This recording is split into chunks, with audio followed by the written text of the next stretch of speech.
Hi YouTube. Alright, choosing the best reverb for your orchestral mixes. Here's a trick I did for my recent Symphony release.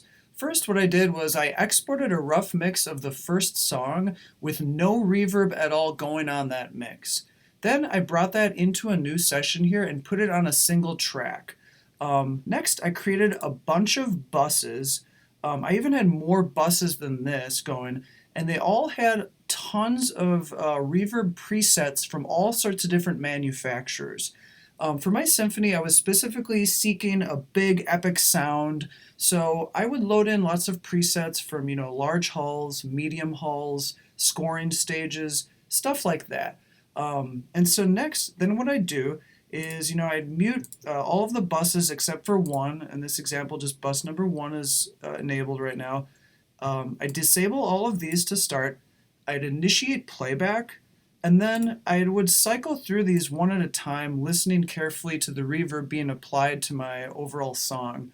Also, importantly, I'd solo the reverb bus so that I could really listen carefully to the space design happening and what that space itself was sounding like.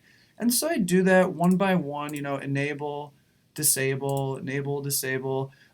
Let's say I'm listening to this one and I'm like, oh, I do not like that one. Let's just get rid of it. And so I delete it from this list, and I'd very, very gradually just keep deleting these plugins until I lock down to my number one favorite choice.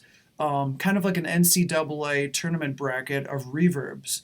And the reason I did all of this is because I didn't want to be influenced by other factors such as preset titles or preset colors or like a colorful interface or preset pictures. Altiverb has some really beautiful pictures, but I didn't want any of that influencing my decision. I wanted my ears to make the choice.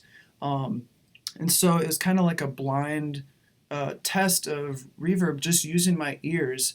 And what's really cool is then ultimately, as I narrowed these down and landed on my favorite one, it might have been one that I would have never chosen based on its title or based on the manufacturer or colors or pictures or something. I chose it strictly based on what my ears liked. So yeah, once you do that, once you have your favorite reverb, then you can tweak it. It doesn't have to be just the preset that you chose. You could, let's say you love the space design, but the reverb tail is just a little bit too long, so then you can shorten it a little bit. Or maybe you can apply like a tiny amount of EQ to your reverb. It's entirely up to you. So yeah, I hope this trick is helpful to folks out there.